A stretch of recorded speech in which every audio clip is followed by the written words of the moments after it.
Selamat datang kembali di Ruang Dosen.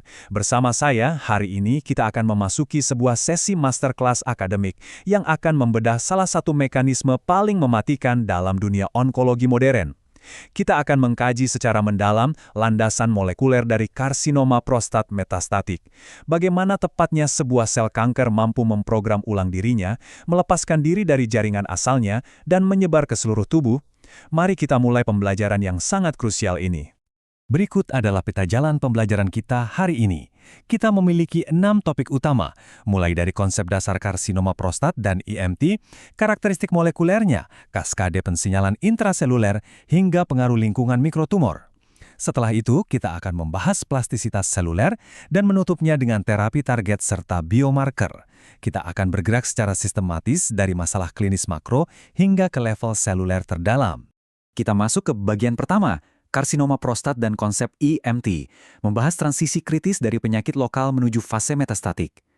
Nah, pada stadium lokal, kanker prostat ini umumnya memiliki prognosis yang sangat baik. Tapi ketika sel tumor primer mulai menyebar, khususnya ke jaringan tulang, kita berhadapan dengan pergeseran paradigma yang mematikan. Penyakit ini berubah menjadi sistemik dan resisten. 375.000 jiwa, ini bukan sekedar angka di atas kertas. Berdasarkan data WHO dan Globokan, ini adalah beban mortalitas global setiap tahunnya akibat kanker prostat stadium lanjut.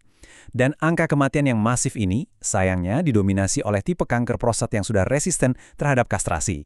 Fakta epidemiologis ini menuntut kita sebagai akademisi untuk benar-benar memahami apa yang sebenarnya terjadi di dalam sel tersebut.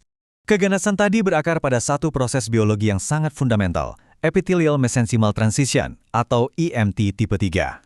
Penting untuk diingat, metastasis itu bukan sekedar sel yang berpindah tempat secara fisik. Ini adalah sebuah pemrograman ulang molekuler yang amat canggih. Bayangkan sel epitel prostat yang awalnya terstruktur rapat dan memiliki polaritas, tiba-tiba memutus ikatannya, merombak total struktur internalnya, dan berubah wujud menjadi sel mesin kim yang sangat invasif untuk masuk ke aliran darah.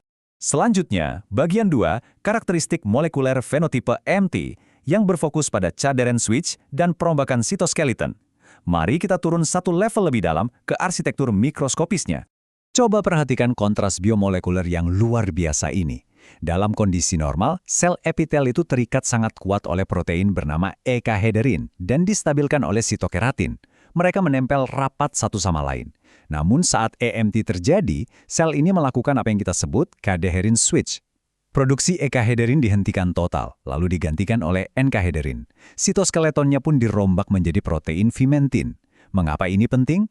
Karena pergeseran ini memberikan fleksibilitas mekanis yang ekstrim, memungkinkan sel kanker memeras dirinya sendiri melewati celah-celah matriks ekstraseluler di jaringan sekitarnya. Kita lanjutkan ke bagian 3, kaskade penyinyalan intraseluler IMT. Disinilah letak crosstalk rumit yang menjadi mesin transformasi seluler. Siapa sebenarnya yang memberikan perintah genetik untuk perombakan tadi? Jawabannya ada pada saklar genetik utama sel ini, yang kita kenal sebagai faktor transkripsi IMT. Semua jalur pensinyalan di dalam sel akan bermuara di titik ini. Protein Snell dan SLAC bertugas secara aktif mematikan produksi gen perekat epitel. Lalu ada Twist1 yang punya peran mengerikan, mengubah sel biasa menjadi sel puncak kanker yang kebal obat. Kemudian ada keluarga ZEP yang menentukan fleksibilitas sel. Mereka bertiga ini ibarat konduktor orkestra yang mendikte secara absolut plastisitas genetik dari sel kanker. Mari kita bedah jalur penginduksi EMT yang paling poten, jalur kanonik TGF-beta. Mekanismenya bekerja secara sangat logis. Pertama, ligan TGF-beta mengikat reseptor di luar membran sel. Ikatan ini memicu reaksi fosforilasi kompleks protein SMAD2 dan SMAD3 di dalam sitoplasma. Mereka kemudian merekrut SMAD4, dan bersama-sama menembus masuk langsung ke dalam inti sel. Nah, di dalam nukleus inilah, mereka secara langsung menekan tombol aktivasi untuk faktor transkripsi Snell, SLAC, dan Twist tadi. Kaskade krusial berikutnya adalah jalur Wnt per beta-ketenin. Dalam sel normal yang sehat, molekul beta-ketenin ini terus-menerus dihancurkan di sitoplasma agar kadarnya tetap rendah. Tapi, ketika sinyal Wnt datang dan mengikat reseptor freezolt, mesin penghancur itu dimatikan secara total. Akibatnya, molekul beta-ketenin menumpuk dengan sangat cepat, membanjiri sel, lalu masuk ke nukleus untuk berinteraksi dengan faktor transkripsi TCF/LEF. Interaksi inilah yang secara dramatis memblokir produksi I-kaderin, memuluskan jalan bagi kanker untuk bermetastasis. Tapi sebagai ilmuwan kita harus ingat, IMT bukanlah jalan tol satu arah. Ini adalah sebuah jaringan kompleks yang memiliki redundansi dan sinergi yang luar biasa.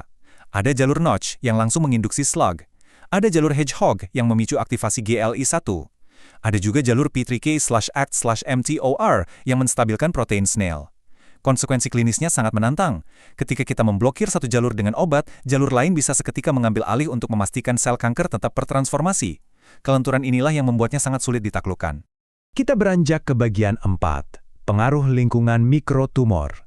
Setelah melihat mesin di dalam sel, kita harus melihat medan pertempuran di luarnya. Karena sel tumor tidak berevolusi dalam ruang hampa. Lingkungan sekitar sel secara aktif menyiramkan bensin ke dalam api EMT ini. Ada dua faktor eksternal utama. Pertama, keadaan hipoksia atau kurang oksigen di pusat tumor. Kondisi ekstrim ini mengaktifkan molekul HIF-1 alfa yang melepaskan eksosom untuk menginfeksi sel-sel jinak di sekitarnya agar ikut menjadi buas. Kedua, sel penyokong yang disebut Cancer-Associated Fibroblasts atau CAFs. Mereka terus-menerus memompa sitokin inflamasi seperti TGF-beta dan IL-6. Ini menciptakan semacam putaran umpan balik patologis yang mengunci sel kanker dalam mode invasif. Sekarang kita masuk ke bagian 5, plastisitas seluler dan implikasi klinis. Disinilah teori biologi molekuler abstrak yang kita bahas tadi berbenturan langsung dengan realitas klinis di ruang perawatan pasien. Saya ingin mengajak Anda merenungkan satu pertanyaan klinis yang sangat mendasar. Mengapa sel kanker prostat yang telah melalui proses EMT tiba-tiba memiliki tameng biologi yang begitu kuat, sehingga mereka resisten terhadap kemoterapi sekaligus kebal terhadap terapi hormon? Kuncinya ada pada plastisitas genetik. Sel kanker itu seringkali tidak berubah 100% menjadi wujud mesenkim penuh. Mereka berhenti di fase transisi yang disebut partial EMT. Bentuk hibrida inilah yang paling berbahaya, karena mereka bergerak laksana pasukan invasi yang bermigrasi secara kolektif. Lebih mengerikan lagi, EMT mengaktifkan sifat stemness atau kemampuan sel punca embrionik mengekspresikan gen seperti SOX2, OCT4, dan NANOG. Sel ini menjadi nyaris abadi dan bisa menanamkan koloni tumor baru di tulang atau kelenjar getah bening pasien. Ini membawa kita pada sebuah ironi medis yang sangat kejam. Terapi deprivasi androgen, yang merupakan pengobatan standar untuk kanker prostat, secara paradoks justru bisa memicu terjadinya EMT karena sel berusaha bertahan hidup dari tekanan hilangnya hormon. Dan ketika kita memberikan agen kemoterapi berat seperti docetaxel, sel berfenotipe mesenkim ini bereaksi secara taktis. Mereka membangun pompa efflux molekuler seperti MDR1 dan mengaktifkan gen anti kematian BCL2. Mereka secara harfiah memompa molekul kemoterapi keluar dari sel sebelum obat itu sempat bekerja. Namun, sebagai peneliti, kita tentu memiliki strategi serangan balik. Mari kita bahas di bagian ke-6, terapi target dan biomarker.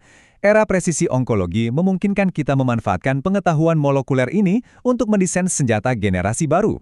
Tujuan utamanya adalah memaksa sel mesenkim yang ganas ini kembali ke keadaan epitel stasioner, sebuah proses yang disebut MET. Kita sedang mengembangkan agen seperti galulisertib dan fresolimumab untuk secara definitif memblokir jalur TGF-beta. Ada juga vismodegib yang menargetkan jalur hedgehog untuk membunuh populasi sel puncaknya. Dan yang tak kalah canggih, pengobatan epigenetik. Dengan menggunakan inhibitor HADC dan DNMT, kita bisa memaksa pita DNA sel kanker untuk membuka diri dan kembali memproduksi gen perekat epitel yang sebelumnya sengaja dibungkam. Tentu saja, terapi yang presisi membutuhkan deteksi yang presisi pula. Biopsi konvensional yang mengandalkan protein epitel seperti EpiCM seringkali gagal dan memberikan hasil negatif palsu. Ini sangat masuk akal, karena sel yang sudah mengalami EMT tentu saja telah membuang molekul EpiCM dari permukaannya.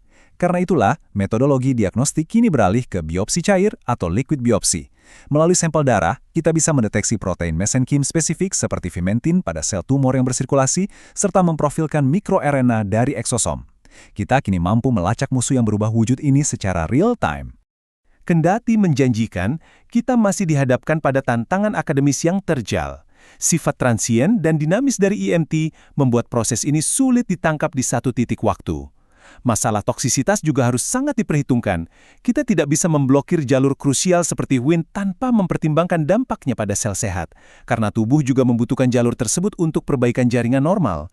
Terlebih lagi, sebuah massa tumor sejatinya adalah mozaik kompleks dengan berbagai macam mutasi sel yang berbeda-beda. Masa depan intervensi ini pasti akan berwujud terapi multi-target yang sangat personal. Sebagai penutup sesi masterclass kita, mari resapi makna dari pemikiran krusial ini. Tugas kita bukan hanya membunuh sel yang berproliferasi, tetapi juga menargetkan populasi mesenkim yang dorman dan invasif melalui presisi onkologi. Secara historis, kita terlalu fokus menghancurkan sel yang aktif membelah. Namun biologi EMT membuktikan bahwa bahaya paling laten justru datang dari sel kanker yang bersembunyi dalam fase dorman, menunggu waktu yang tepat untuk menginvasi organ vital. Memutus siklus plastisitas inilah yang akan menjadi kunci kemenangan kita di masa depan. Silakan subscribe channel ini Ruang Dosen bila senang dengan sesi pembelajaran seperti ini.